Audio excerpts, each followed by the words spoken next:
வணக்கம்.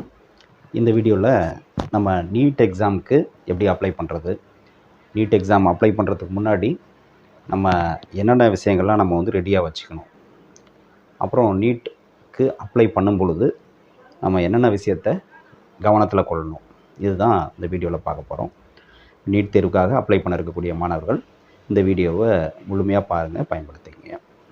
நமக்கு பாருங்கள், நீட் யூஜி நம்ம வந்து நீட் எக்ஸாமில் யூஜி பிஜி ரெண்டு இருக்குது, நமக்கு தெரியும். நமக்கு வந்து நீட் யூஜி தான் எம்பிபிஎஸ்க்கான அட்மிஷனுக்காக நம்ம எழுதக்கூடிய இந்த தேர்வு. அதுக்கான அப்ளிகேஷன் ப்ராசஸ் ஸ்டார்ட் ஆகிடுச்சு, நம்மளுக்கு தெரியும். 8ஆம் தேதியிலே ஸ்டார்ட் ஆகிடுச்சு. February 8லேருந்து கடைசி தேதி March 8 அப்படின்னு நம்மளுக்கு தெரியும். இதுக்கு விண்ணப்பிக்க தேவையான விஷயங்கள் என்னென்ன அதுதான் பார்க்க போகிறோம். வெப்சைட் அட்ரஸ் நம்மளுக்கு தெரியும், neet.nta.nic.in இதுதான் வெப்சைட். Okay, right. இப்போ ஃபஸ்ட்டு என்னென்னா, நமக்கு ஒரு பாஸ்போர்ட் சைஸ் ஃபோட்டோ வேணும். அது கலரில் இருக்கலாம் அல்லது பிளாக் அண்ட் ஒயிட்டில் இருக்கலாம். ஆனால் ஒயிட் பேக்ரவுண்ட் இருக்கணும். அந்த ஃபோட்டோவோட பேக்ரவுண்ட் வந்து ஒயிட்டாக தான் இருக்கணும், அது compulsory. Recent passport size photo இருக்கணும். நம்ம அப்லோட் பண்ணுவோம், அப்ளிகேஷனில் அப்லோட் பண்ணுவோம். இந்த அப்லோட் பண்ணுறப்ப நமக்கு வந்து என்னென்னா, அந்த ஃபோட்டோ வந்து ஜேபிஜி ஆர் ஜேபெக்கில் இருக்கலாம். சைஸ் பார்த்திங்கன்னா ஃபைல் சைஸு 10 to 200 கிலோபைட்ஸ் அவ்வளோதான் இருக்கணும். ஸோ இந்த சைஸ். அப்போ ஃபோட்டோ எடுக்கும்போதே நம்ம வந்து அவங்கக்கிட்ட ஒரு சாஃப்ட் காப்பி நம்ம வாங்கிக்கணும். ஹார்ட் காப்பியும் வாங்கிக்கணும், சாஃப்ட் காப்பியும் வாங்கிக்கணும். அந்த சாஃப்ட் காப்பியோட சைஸ் வந்து இந்த சைஸில் இருக்கிற மாதிரி இது பண்ணி அனுப்புனா அவங்களே அனுப்புவாங்க. ஓகே, ஸோ அந்த சைஸில் நம்ம வாங்கிக்கணும். சாஃப்ட் காப்பி வாங்கிட்டால் நல்லது. அப்படியே இல்லைனாலும் மறுபடியும் நம்ம ரீசைஸ் பண்ணிக்கலாம். Okay, right. இது ஒன்று. அடுத்து இன்னொரு விஷயம் என்னதுன்னா, அந்த ஃபோட்டோ வாங்கும்போது கவனத்தில் வச்சுக்கிறது என்னென்னா, கூடவே ஒரு 6 காப்பி ஹார்ட் காப்பி எக்ஸ்ட்ரா வாங்கிக்கணும். ஏன்னா அதே ஃபோட்டோ நம்ம என்ன ஃபோட்டோ அப்லோட் பண்ணுறோமோ அதே ஃபோட்டோ நம்ம ஃபர்தராக இந்த நீட் அட்மிஷன் ப்ராசஸ்க்கு வந்து தேவைப்படும் ஃபர்தராக. அதனால் அதே ஃபோட்டோ தான் நம்ம கொடுக்க வேண்டியிருக்கும். அதனால் அப்போ போய்ட்டு மறுபடியும் வேறு ஒரு ஃபோட்டோ எடுத்தால் மேட்ச் ஆகாது. ஸோ இந்த ஃபோட்டோ எடுக்கும்போதே கூட ஒரு 6 காப்பி எக்ஸ்ட்ரா பாஸ்போர்ட் சைஸ் எடுத்துக்கணும். அதே மாதிரி 6 காப்பி போஸ்ட் கார்டு சைஸ்லையும் எடுத்துக்கணும். போஸ்ட் கார்டு சைஸ் பெரிய சைஸ் இருக்கு இல்லையா, அந்த சைஸ்லையும் 6 காப்பி வச்சுக்கணும். கலர் என்ன ஃபோட்டோ எடுக்கிறீங்களா, கலரும் பிளாக் அண்ட் ஒயிட்டோ. ஓகே, அந்த இதில் ஆனால் white background must. So 6 passport size copy, 6 post card size copy வந்து கூட வாங்கிக்கணும். ஒரு சாஃப்ட் காப்பி ஒன்று அனுப்ப சொல்லிடுங்க. அதை நம்ம இதை அப்லோட் பண்ணிக்கலாம். ஃபைல் சைஸ் இந்த சைஸில் இருக்கும். அடுத்து பார்த்திங்கன்னா சிக்னேச்சர். உங்கள் சைனை ஒரு பேப்பரில் சைன் பண்ணணும். வழக்கமாக நீங்கள் எப்படி சைன் பண்ணுவீங்களோ, தமிழ்லையோ இங்கிலீஷ்லையோ பண்ணுவீங்களோ அதை பண்ணி அதை வந்து ஃபோட்டோ எடுக்கணும். ஃபோட்டோ எடுத்து அதை ஜேபிஜி ஆர் ஜேபெக்கில் ஃபைல் சைஸ் எவ்வளோ இருக்கணும், 10 to 100 கிலோபைட்டில் மாற்றி வச்சுக்கணும். இல்லாமல் ஃபைல் நேமும் கரெக்டாக கொடுக்கணும், பாஸ்போர்ட் சைஸ் ஃபோட்டோ. ஓகே, அடுத்து சிக்னேச்சர் அப்படின்னு அந்த பேரை கரெக்டாக போட்டு அந்தந்த ஃபைலை ஒரு ஃபோல்டருக்குள்ளே போட்டு நீங்கள் சேவ் பண்ணி வச்சுக்கணும். Okay, right. அடுத்து வந்து left and right hand all fingers impressions. Left right 2 ஃபிங்கர்ஸும் 5 10 விரல் ரேகையும் ஒரு A4 ஷீட்டில் நீங்கள் ஸ்டாம்ப் பேட் எடுத்துகிட்டு, ஸ்டாம்ப் பேடில் 5 விரலும் பதிகிற மாதிரி, விரல் நுனி இருக்கு இல்லையா, அது பதிகிற மாதிரி வச்சுட்டு அந்த ரேகையை A4 ஷீட்டில் மேலே வைங்க. ரைட். ஓகே, அடுத்து வந்து லெஃப்ட்டு, அதை வந்து கீழே அதே மாதிரி இந்த 5 விரலும் ரேகை பதிகிற மாதிரி ஸ்டாம்ப் பேடில் வச்சு அதை கீழே வைங்க. ஒரு A4 ஷீட்லேயே 2 இதுவும் மேலே ரைட் ஹேண்ட் 5 ஃபிங்கர்ஸோட ரேகை, கீழே லெஃப்ட் ஹேண்டோட 5 ஃபிங்கர்ஸோட ரேகை இருக்கிற மாதிரி பதிய வச்சுட்டு அதை ஸ்கேன் பண்ணணும். ஃபோன்லேயே நம்ம ஸ்கேனர் இருக்கும் இல்லையா, அதில் ஸ்கேன் பண்ணிக்கலாம். ஸ்கேன் பண்ணி அதை என்ன பண்ணணும், நம்ம இங்கே பாருங்கள், ஜேபிஜி ஆர் ஜேபெக்கா என்னது 10 to 200 கிலோபைட்ஸ். இதெல்லாம் பாருங்கள், இது ஃபோட்டோ 200 கிலோபைட்டு, சைன் வந்து 100 கிலோபைட்டு, இந்த இம்ப்ரெஷன்ஸ் ஃபிங்கர்ஸ் இம்ப்ரெஷன்ஸ் வந்து 10 to 200 கிலோபைட்ஸ். அந்த சைஸில் நம்ம ஒரு ஜேபிஜி ஆர் ஜேபெக் ஃபைலை வச்சுக்கணும் ரெடியாக. அடுத்து பாருங்கள், scanned copy of category certificate or receipt. இது ரொம்ப முக்கியமான விஷயம். இந்த கேட்டகரி சர்டிஃபிகேட் பொறுத்தவரையும் நம்ம ஸ்டேட் போர்ட்ஸ் இதில் வந்து ஸ்டேட் போர்ட் கவர்மெண்ட் ஜாப்க்கு இந்த இதில் வந்து பார்த்திங்கன்னா ரிசர்வேஷன் வந்து general, BC, MBC, DNC, SC, ST இப்படி தான் இருக்கும். பட் நம்ம சென்ட்ரல் கவர்மெண்ட்டோட எக்ஸாம்ஸு, அதுக்கான இன்ஸ்டியூட்ஸ் அப்ளிகேஷன் அப்படி போயிட்டோம்னாவே நமக்கு வந்து என்னென்னா 3 கேட்டகரி தான். ஒன்று ஜென்ரல், இன்னொன்று வந்து ஓபிசி. பிசி, எம்பிசி, டிஎன்சி இதெல்லாம் வந்து நமக்கு பார்த்திங்கன்னா நமக்கு ஓபிசி கேட்டகரியில் வந்துடும். அடுத்து வந்து எஸ்சி, எஸ்டி ஒரு இதில் வந்துடும். அப்போது நமக்கு வந்து சப்போஸ் நீங்கள் எஸ்சி, எஸ்டி அந்த கேட்டகரியில் இருக்கீங்க அப்படின்னா no problem. Suppose BC or MBC இந்த கேட்டகரியில் இருக்கீங்கன்னா கண்டிப்பாக ஓபிசி சர்டிஃபிகேட் தேவை. அதர் பேக்வர்ட் கம்யூனிட்டிஸ்ன்னு சொல்லுங்க, அந்த ஓபிசி சர்டிஃபிகேட் தேவை. ஸோ அந்த ஓபிசி சர்டிஃபிகேட் நீங்கள் ஆல்ரெடி வாங்கியிருந்தீங்க அப்படின்னா அந்த சர்டிஃபிகேட்டோட காப்பியை வந்து நம்ம அப்லோட் பண்ணோம். என்ன சைஸ் இருக்கணும், இது வந்து பிடிஎஃபாக இருக்கணும். இதுவரையும் நம்ம சொன்னதெல்லாம் இமேஜ் ஜேபிஜி ஆர் ஜேபக்காக இருக்கணும். ஆனால் இப்போ சொல்கிறது வந்து என்னது, பிடிஎஃபாக இருக்கணும். இது வந்து இந்த சர்டிஃபிகேட் வந்து பிடிஎஃபாக இருக்கணும். ஸோ இந்த பிடிஎஃப் வந்து பாருங்கள் 50லேருந்து 300 கிலோபைட் வரையும் இருக்கலாம். Okay right. இப்போ சப்போஸ் ஓபிசி சர்டிஃபிகேட் வாங்கலை, சரியா, BC or MBC community OBC certificate இல்லைவங்க என்ன பண்ணலாம், நீங்கள் இ-சேவை மையத்தில் ஆன்லைனில் அப்ளை பண்ணலாம். ஓபிசி சர்டிஃபிகேட் அப்ளை பண்ணலாம். அதை அப்ளை பண்ணுறதுக்கு என்ன தேவை அப்படின்னா, உங்களுடைய ஃபோட்டோ தேவை, உங்களுடைய இன்கம் சர்டிஃபிகேட் தேவை. ஆல்ரெடி நீங்கள் இன்கம் சர்டிஃபிகேட் வாங்கியிருக்கணும், அந்த இன்கம் சர்டிஃபிகேட் தேவை. அடுத்து வந்து உங்களுடைய ஆதார் கார்டு. இதை வச்சு நீங்கள் இ-சேவை மையத்தில் அப்ளை பண்ணிடலாம். அப்ளை பண்ணிவிட்டு அப்ளை பண்ணால் அதுக்கு ஒரு ரெசிப்ட் கொடுப்பாங்க. அந்த ரெசிப்டை வந்து இந்த இடத்துல நீங்கள் அப்லோட் பண்ணிடலாம். So Hyder OBC certificate or the receipt for the application of OBC certificate. ரெண்டில் ஏதாவது ஒன்று நம்ம கண்டிப்பாக இங்கே அப்லோட் பண்ணி ஆகணும். அதுக்கு தகுந்த மாதிரி நீங்கள் ரெடி பண்ணி வச்சுக்கணும். Okay right. அடுத்தது 5 கிளாஸ் 10 மார்க் ஷீட். எல்லாத்துமே கிளாஸ் 10 மார்க் ஷீட் இருக்கும், எஸ்எஸ்எல்சி மார்க் ஷீட் இருக்கும். அதை வந்து நம்ம ஸ்கேன் பண்ணி, சப்போஸ் ஆல்ரெடி நீங்கள் ஸ்கேன் பண்ணி காப்பி வச்சுருந்தீங்கன்னா ஓகே, இல்லை ஸ்கூலில் இருந்ததுன்னா ஒரு ஸ்கேன் பண்ணி வாங்கிக்கலாம். ஓகே, ஃபோட்டோ எடுத்து வச்சுக்கலாம். ஸோ அது வந்து பிடிஎஃபாக இருக்கணும். 50லேருந்து 300 kilobyte mark sheet, 10th mark sheet. Okay, அது தேவை. அடுத்து பாருங்கள் 10th class 10 conversion mark sheet. இது யாருக்கு அப்படின்னா, சிலருக்கு வந்து பார்த்தீங்கன்னா 10th வந்து மார்க்ஸ் வந்து பர்சன்டேஜாக இல்லாமல், இப்போ நமக்கு ஸ்டேட் போர்டில் வந்து பார்த்தீங்கன்னா 500 மார்க் இவ்வளோ மார்க் அப்படின்றது அது பர்சன்டேஜில் வந்துடுது. சில போர்டில் வந்து என்னென்னா சிஜிபிஏவாக இருக்கும். சிஜிபிஏ பாயிண்டில் 0 to 10 அந்த பாயிண்டில் அவங்க வந்து கொடுத்துருவாங்க. 7, 8, 9 அப்படின்னு நம்பரில் கொடுத்துருப்பாங்க. பர்சன்டேஜில் இருக்காது. அப்படி இருந்ததுன்னா அதை வந்து நம்ம வந்து கன்வெர்ட் பண்ணணும். பர்சன்டேஜ் கன்வெர்ட் பண்ண அந்த சர்டிஃபிகேட்டை வந்து இது பண்ணணும். நமக்கு வந்து என்னது, இது தேவையில்லை, ஸ்டேட் போர்டுக்கு இது தேவையில்லை. Okay right. அடுத்தது ஐடென்டிட்டி ப்ரூஃப்.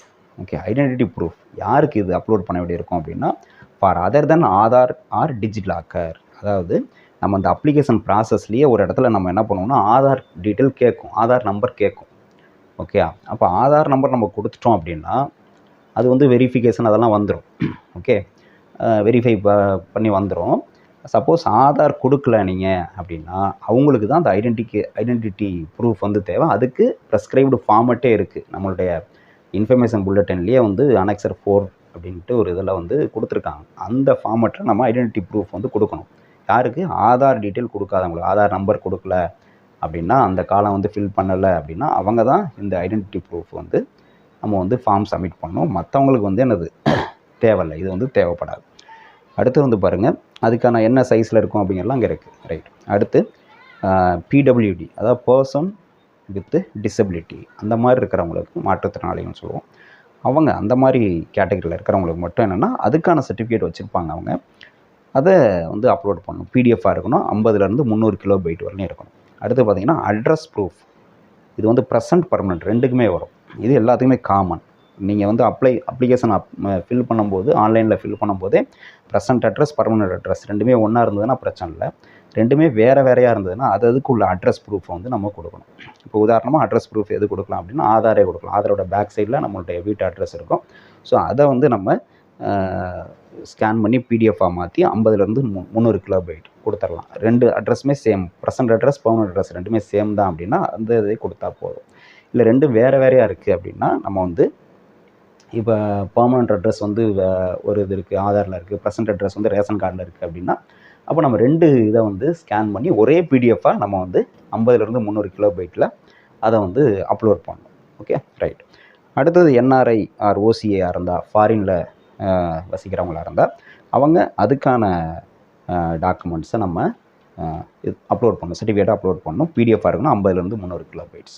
இதுதான் முக்கியமான விஷயங்கள் நம்ம ரெடியாக வச்சுக்க வேண்டியது. இது இல்லாமல் இன்னும் சில விஷயங்கள் இருக்குது, அதை பார்க்கலாம் அடுத்து. முதல்ல இதை நோட் பண்ணிக்கங்க.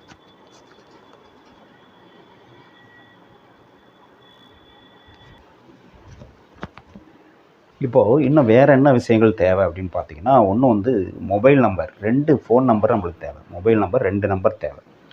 அது வந்து உங்கள் பேரண்ட்டோட நம்பரே இருக்கலாம், இல்லை உங்களுக்குன்னு இருக்கலாம். 2 ஃபோன் நம்பர் ஆக்டிவில் இருக்கணும். அது ரொம்ப முக்கியம். 2க்குமே ஓடிபி வரும். அதை வந்து நம்ம பார்த்து ஓடிபி வந்து செக் பண்ணுவாங்க. ஓகே, அப்ளிகேஷன் இப்போ அப்ளை பண்ணுறப்ப, ஆன்லைனில் அப்ளை பண்ணுறப்ப. அதனால் 2 ஃபோன் நம்பர் நம்மளுக்கு கையில் இருக்கணும் அப்ளை பண்ணுறப்ப. அடுத்து 2 இமெயில் ஐடி தேவை. நிறைய பேர் இமெயில் ஐடி க்ரியேட் பண்ணிட்டா அது ரொம்ப நாள் யூஸ் பண்ணாமல் வச்சுருப்பாங்க, அதை வந்து கொடுத்துருப்பாங்க. திரும்ப அதுக்கு ஓடிபி வரப்போ அதை பார்க்குறதுக்கு அந்த மெயிலை ஓப்பன் பண்ணுறதுக்கு பாஸ்வேர்டு கூட ஞாபகம் இருக்காது. அந்த மாதிரிலாம் இருந்தால் அந்த மாதிரி மெயில் ஐடியை கொடுக்கக்கூடாது. நீங்கள் கொடுக்குற அந்த 2 இடத்துல இமெயில் ஐடி கொடுக்க வேண்டியது இருக்கும். 2ம் வேறு வேறு இமெயில் ஐடி தான் கொடுக்கணும், ஒரே இமெயில் ஐடி கொடுக்க முடியாது. அப்போ அதுக்கு ஓடிபியும் போகும். ஓடிபி பார்த்து நம்ம அந்த ஓடிபி என்ட்ரு பண்ண வேண்டியது இருக்கும் அப்ளை பண்ணுறப்போ ஆன்லைனில். ஸோ 2 இமெயில் ஐடி அது லைவில் இருக்கணும், நமக்கு ஆக்டிவில் இருக்கணும். அது மாதிரி 2 மெயில் ஐடி வச்சுக்கணும். அடுத்து வந்து பார்த்திங்கன்னா ஆதாரில் வந்து நமக்கு நம்ம 10th மார்க் ஷீட்டில் இருக்கிற மாதிரி ஆதாரில் நேம் இருக்கணும். அது ரொம்ப முக்கியம். அதெல்லாம் அப்டேட்டடாக வச்சுக்கணும். ஆதாரில் அப்டேஷன்லாம் வச்சுக்கணும். இந்த finger prints, age, date of birth, name, இதெல்லாம் வந்து அப்டேட்டடாக இருக்கா அப்படிங்கிறத செக் பண்ணிக்கிறது நல்லது. அப்போ இன்னொரு முக்கியமான விஷயம் என்னென்னா, அந்த இதுக்கு அப்ளை பண்ணுறப்ப அந்த ஆதாரில் லிங்க் பண்ணியிருக்கிற ஃபோன் நம்பர், அந்த ஃபோன் நம்பருக்கு ஓடிபி போகும். அந்த ஓடிபி பார்த்து நம்ம என்ட்ரு பண்ணணும். அப்போ தான் ஆதார் வந்து வெரிஃபை ஆகும். ஓகேங்களா? ஸோ இந்த விஷயத்தை நம்ம அப்ளிகேஷன் ப்ராசஸ் ஸ்டார்ட் பண்ணுறதுக்கு முன்னாடி இதை கன்ஃபார்ம் பண்ணி வச்சுக்கணும். ஆதாரில் நீங்கள் என்ன ஃபோன் நம்பர் லிங்க் பண்ணியிருக்கீங்களோ அந்த ஃபோன் நம்பர் கையில் இருக்கா, ஆக்டிவில் இருக்கா அப்படிங்கிறது முக்கியம். இதை பார்த்துங்க. அடுத்தது அப்பார் ஐடி. இந்த அப்பார் ஐடி அப்படிங்கிறது கம்பல்சரி கிடையாது. ஓகே, க்ரியேட் பண்ணி வச்சுருந்தீங்க அப்படின்னா எஸ் கொடுக்கணும், அந்த ஐடி டீட்டெயிலாக கொடுக்கணும். இல்லைன்னா நோன் கொடுத்துடலாம். ஓகே, மோஸ்ட்லி நோன் கொடுத்துட்டீங்க அப்படின்னா நோ ப்ராப்ளம். அடுத்தது +2ல் கேட்பாங்க, 10th டீட்டெயில் கேட்பாங்க. அது நீங்கள் என்ட்ரு பண்ணிடுவீங்க. 10th வந்து ரோல் நம்பர் என்ன, மார்க்ஸ் என்ன, டோட்டல் மார்க்ஸ் என்ன, நீங்கள் எடுத்த மார்க் என்ன, அதெல்லாம் வந்து கேட்பாங்க. ஸ்கூல் டீட்டெயில், எந்த ஸ்கூலில் படிச்சிங்க, அதெல்லாம் வரும். அதெல்லாம் ஃபில் பண்ணிடலாம். +2 அப்படின்னு கேட்குறப்ப வந்து அப்பியரிங்கா பாஸ்டா அப்படின்னு கேட்பாங்க. இப்போ நீங்கள் படிச்சிட்ருக்கீங்க, +2 படிச்சிட்ருக்கீங்கன்னா அப்பியரிங் சூஸ் பண்ணலாம். அதில் வந்து எந்த ஸ்கூலு இதெல்லாம் வந்து கேட்பாங்க, அதை நீங்கள் ஃபில் பண்ணிடலாம். பாஸ்ட் ஆல்ரெடி பாஸ்ட் லாஸ்ட் இயரோ அதுக்கு முன்னாடியோ, ஏன்னா வந்து இம்ப்ரூவர்ஸ் இருப்பீங்க, ரிப்பீட்டர்ஸ் இருப்பீங்க இல்லையா? ஸோ அந்த மாதிரி நீட் எக்ஸாம் எழுதுகிறவங்க பாஸ்ட்டுன்னு கொடுப்பீங்க. பாஸ்ட்டுன்னு கொடுத்தா கோடு கேட்கும், குவாலிஃபைங் எக்ஸாம் கோடுன்னு கேட்கும். எந்த கோடு, அதில் வந்து 2லேருந்து 7 வரலையும் இருக்குது கோடு. எந்த கோடு சூஸ் பண்ணணும், அது ரொம்ப முக்கியம். நீங்கள் +2 முடிச்சுட்டு தொடர்ந்து நீட்டுக்காக தான் ப்ரிப்பேர் பண்ணிகிட்ருக்கீங்க, ஃபர்தராக வேறு எதுவுமே படிக்கலை அப்படின்னா கோடு 2 தான் சூஸ் பண்ணணும். கோடு 2. ஓகே, அப்படி இல்லாமல் கோடு 3, கோடு 4, கோடு 5, கோடு 6, கோடு 7லாம் இருக்குது. அதெல்லாம் ஒவ்வொன்றுக்கும் ஒரு கேட்டகரி இருக்குது. என்ன அப்படின்னு பார்த்தோம்னா, நமக்கு இப்போ கோடு 3 அப்படின்னம்னா யாரெல்லாம் அப்படின்னா passed intermediate or pre degree science பண்ணியிருந்தால் அது வந்து கோடு 3ல் வருவாங்க. அதே மாதிரி கோடு 4 பார்த்தீங்கன்னா passed pre professional or pre medical exam, அவங்க வந்து கோடு 4ல் வராங்க. கோடு 5 பார்த்தோம்னா currently in first year BSc with PCB அப்படின்னா first year BSc first year படிச்சுட்டு இருக்கணும். ஃபிசிக்ஸ், கெமிஸ்ட்ரி ஆர் பயாலஜி இந்த சப்ஜெக்டில் ஏதோ படிச்சுட்டு இருக்காங்க அப்படின்னா அவங்க கோடு 5 ஃபஸ்ட் இயரில் இருந்தால் சூஸ் பண்ணணும். அடுத்து கோட் 6 பார்த்தா கம்ப்ளீட்டட் பிஎஸ்சி கம்ப்ளீட் பண்ணியிருக்கணும் வித் அட்லீஸ்ட் 2 ஆஃப் பிசிபி, அதாவது ஃபிசிக்ஸ், கெமிஸ்ட்ரி, பயாலஜி இந்த 3 சப்ஜெக்டில் ஏதாவது 2 சப்ஜெக்டாவது அந்த பிஎஸ்சியில் படிச்சிருக்கணும். படித்து முடிச்சிருந்தாங்கன்னா அவங்க கோட் 6 சூஸ் பண்ணணும். கோட் 7 பார்த்தோம்னா passed 10+2 from foreign or international boards, foreign or international போர்டில் +2 முடிச்சிருந்தாங்க அப்படின்னா கோட் 7 சூஸ் பண்ணணும். ஸோ இது வந்து ரொம்ப முக்கியம். இந்த கோட் சூஸ் பண்ணுறது +2 பாஸ் பண்ணவங்களுக்கு தான். இப்போ வந்து +2 அப்பியர் ஆக போகிறவங்களுக்கு பிரச்சனை இல்லை, பாஸ் பண்ணவங்களுக்கு இந்த கோடு வந்து கரெக்டாக சூஸ் பண்ணணும். அது வந்து கோடை நீங்கள் தப்பாக போட்டாலும் இப்போ போட்டாலும் அப்ளிகேஷன் வந்து அக்செப்ட் பண்ணிக்குவாங்க. பின்னாடி வந்து நம்ம செலெக்ஷன் ப்ராசஸில் வந்து அது வந்து ப்ராப்ளமாக வரும். அதனால் அந்த கோடை கரெக்டாக சூஸ் பண்ணணும். அடுத்து லைவ் ஃபோட்டோ. நீங்கள் அப்ளை பண்ணி இந்த ப்ராசஸ் நடக்கும்போதே வந்து என்னென்னா லைவ் ஃபோட்டோ, ஒரு ஸ்டேஜில் லைவ் ஃபோட்டோ எடுக்கிற மாதிரி இருக்கும். அதுக்கு நம்ம ப்ரிப்பேர்டாக இருக்கணும். லேப்டாப்பில் எடுக்கலாம், இல்லை ப்ரௌசிங் சென்டரில் நீங்கள் எடுத்திங்கன்னா அவங்களே வந்து எடுப்பாங்க. இல்லை நம்ம ஃபோன்லேயே பண்ண முடியும். ஃபோன்லேயே வந்து அந்த லைவ் ஃபோட்டோ எடுத்துக்க முடியும். அது வந்து அந்த ஆன்லைன் அப்ளிகேஷனில் பிரிண்ட் ஆகி வரும். Okay, right. அடுத்தது வந்து ஃபீஸ் பேமெண்ட்டில் நம்ம வந்து ஆன்லைனில் தான் பே பண்ணுறோம். அது வந்து ஜிபே யூஸ் பண்ணி பே பண்ணலாம், அல்லது கார்டு யூஸ் பண்ணி பே பண்ணலாம். ஓகே, ஜென்ரல் கேட்டகரியாக இருந்தால் ₹1700, ஓபிசியாக இருந்தால் 1600, SC/ST or PWD or third ஜெண்டராக இருந்தால் ₹1000, என்ஆர்ஐயாக இருந்தால் ₹9500. ஓகே, ஃபீஸ் வந்து ஆன்லைனில் தான் பே பண்ணணும். Okay, right. அடுத்து கன்ஃபர்மேஷன் பேஜ். இது ஃபீஸ் பே பண்ணி முடித்தோடனே நமக்கு வந்து என்னென்னா கன்ஃபர்மேஷன் பேஜ் வரும். அது டவுன்லோட் பண்ணிக்கிற ஆப்ஷன் வரும். அதை டவுன்லோட் பண்ணி வச்சுக்கணும். பத்திரமா டவுன்லோட் பண்ணி பிரிண்ட் அவுட் எடுத்து வச்சுக்கணும். அடுத்து அப்ளிகேஷன் நம்பர் அண்ட் பாஸ்வேர்டு. நம்ம பிகினிங் ஸ்டேஜ்லேயே ரெஜிஸ்ட்ரேஷன் இந்த வெப்சைட்டுக்குள்ளே உள்ளே போனோடனே ரெஜிஸ்ட்ரேஷன் லிங்க் வரும். அது உள்ளே போனோடனே 3 ஆப்ஷன் வந்து காமிக்கும், 3 காலம் காமிக்கும். இன்ஃபர்மேஷன் புல்லட்டின் டவுன்லோட் பண்ணுறது, ரெஜிஸ்ட்ரேஷன், அப்புறம் வந்து லாகின் வரும். லாகின்ங்கிறது ஆல்ரெடி ரெஜிஸ்டர் பண்ணுறவங்க மறுபடியும் உள்ள வெப்சைட்டுக்குள்ளே போய் எதாவது பார்க்குறது தான் லாகின். நியூவாக ரெஜிஸ்டர் பண்ணுறவங்க ரெஜிஸ்டர்ஸுங்கிற ஆப்ஷனை போய்ட்டு தான் கிளிக் பண்ணணும். கிளிக் பண்ணோன்னா பேசிக் டீட்டெயில்ஸ்லாம் முதல்ல ஃபில் பண்ணி ஓடிபி நம்ம ஃபோன் நம்பர்லாம் வெரிஃபை ஆனோன்னா நமக்கு ஒரு அப்ளிகேஷன் நம்பர் வந்துடும். அதுலேயே நம்ம பாஸ்வேர்டு கொடுப்போம். ஸோ அந்த அப்ளிகேஷன் நம்பர் பாஸ்வேர்டை வந்து நம்ம நோட் பண்ணி வச்சுக்கணும். அதை நம்ம சீட்டு அட்மிஷன் ப்ராசஸ் முடிகிற வரையும் அது வந்து நம்மளுக்கு தேவைப்படும். ஓகே, ஸோ அந்த அப்ளிகேஷன் நம்பர் பாஸ்வேர்டு நம்ம வச்சுக்கணும். அதை ஞாபகமாக வச்சுக்கணும். அடுத்து மெயில் செக்கிங். நம்ம இந்த 2 மெயில் ஐடி கொடுக்குறோம் இல்லையா, அந்த மெயில் ஐடி வந்து இந்த த்ரூ அவுட் த ப்ராசஸ் நீங்கள் வந்து நீட் எக்ஸாம் எழுதி முடித்து அட்மிஷன் ஆகிற வரலையும் அந்த 2 மெயில் ஐடியை வந்து நம்ம வந்து என்னது லைவில் வச்சுக்கணும், ஆக்டிவில் வச்சுக்கிட்டே இருக்கணும், செக் பண்ணிக்கிட்டே இருக்கணும். உங்களுக்கு எந்த இன்ஃபர்மேஷன் வந்தாலும் இந்த மெயிலுக்கு தான் வரும். ஃபர்தராக ஹால் டிக்கெட் டவுன்லோட் பண்ணுறது எல்லாமே இந்த மெயிலுக்கு தான் வரும். அதை தான் நம்ம யூஸ் பண்ணுவோம். ஸோ அதனால் இந்த இது வந்து முக்கியம். ஓகே, இவ்வளோ தான் நம்மளுக்கு தேவையான டீட்டெயில்ஸ். இது இருந்ததுன்னா போதும், நீங்கள் வந்து அப்ளை பண்ணிடலாம். வேறு எதாவது ஃபர்தராக இதில் வந்து கிளாரிஃபிகேஷன் இருந்தது அப்படின்னா கேட்கலாம். Okay, thank you.